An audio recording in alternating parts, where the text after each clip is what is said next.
I play Colette, who's the wife of Chester, Viggo Mortensen's character, and I am his wife, and he's a bit of a swindler and uses people for money, and the story begins, we're kind of on the lam, and we've gone to Europe to escape the United States. There could have been a lot of different ways to play it, but I think the most interesting for the dynamic of these three people is that, you know, she's really, even though she's kept in the dark about a certain major secret of the story, I think it's very much a falling out of love and a marriage, and Rydal's character plays a lot into that, because the more the story goes on, Chester becomes more and more kind of the monster of the movie, and Rydal is like her protector, and so even though Viggo doesn't play it that obvious, it's definitely those undercurrent things happening. She's not totally blind to things, but I think she chooses to be in certain circumstances until you can't be that blind anymore. But she isn't a mob wife or anything like that. I think she truly loves Chester, and that's why it's painful to watch these two, you know, come from a place where you see they're on vacation, you see something's wrong and off, but it's not like they don't love each other and have a good time together.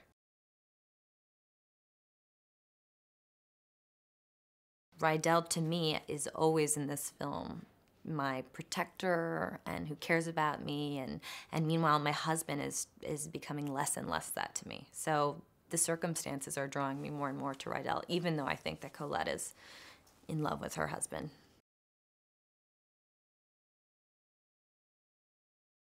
Working with Viggo is much different than working with Oscar for me as an actress, and also I think it creates a great dynamic for me as a character, because I do, you know, I'm completely different with both men in the film. Viggo I mean, we laugh so much during this job, which is interesting because it's pretty heavy a lot of the time, but he has a controlled, like he has a focus in him, and is very aware of the camera, but then feels completely natural too when you watch it. Viggo is almost a director, and it's in a way, I think, and he knows immediately like what will work, and I kind of have to figure that out sometimes. And Oscar is a little bit more like, you know, sometimes we'll do many takes, because a lot of the times the scenes are so well written and so simple, yet there's so much going on that it can be many different ways. There's so many different layers going on underneath, and I think with Oscar and I, we play around with like things a little bit more to figure them out, but neither way is, you know, the right way. It's just like, you know, how you are as an actor. To me, this movie doesn't feel like we're making a thriller, because a lot of the tension comes out of the emotional scenes and misunderstandings, and the weird undercurrent thing that's happening builds the tension, and that it's more in the way it's shot rather than all the time what the scenes are actually about. But when you read the script as a whole, it does feel like a thriller.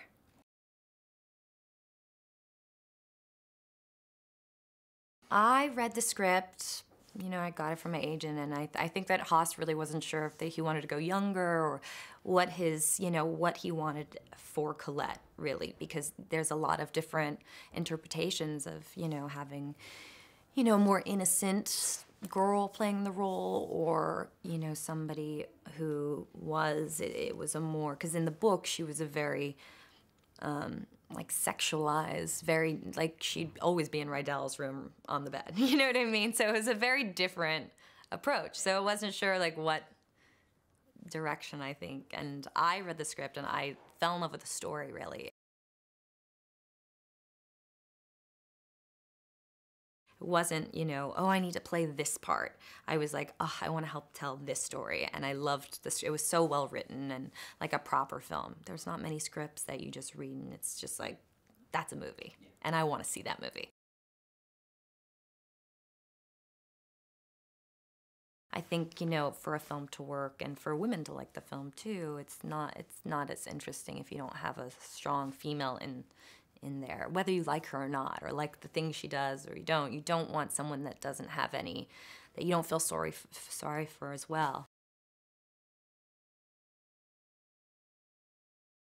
Well, Haas, this is his first film, and I'm so lucky. I'm so happy I was in it because he's such an intuitive, smart director. I mean, as a writer he is as well, and just as a person communicating in life, he's just wonderful and so kind and so supportive of his actors and the crew, and he knows exactly what he wants. And it's interesting, like the first 2 days it was, he's starting to get his footing, and then it was bam, and now he's been doing it forever, and he's one of my favorite directors I've ever worked with.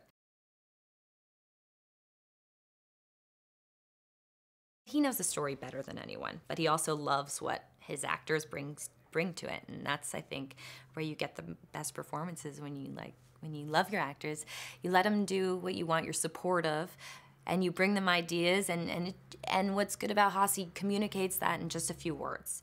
It's very difficult when you're sitting with someone and they're like in between takes, they're just talking and talking, and you kind of lose. Like, I'm someone, you say 2 words to, I'm like, okay, I got it. You know what I mean? And you kind of keep the flow of it, and he understands how to work with actors, and that's not something that everyone knows how to do.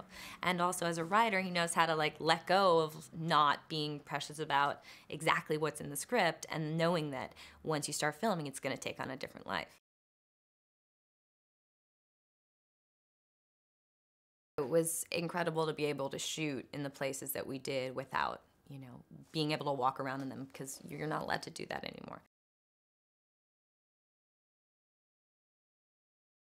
To me, what's, really great about design and the way I think that we all look together is that it's understated. It's not, I feel beautiful, and it looks elegant. It's not, here's a new look. We start out as a very glamorous couple, and this is actually my glamorous look. And we got some Chanel jewelry happening here and everything. But it was a very, yeah, we slowly you see us come apart. And so the clothes tell that story as well. And sometimes with movies that are period, sometimes it takes you out almost, even though it's a period film, because it's very loud or too much, or was very elegantly done.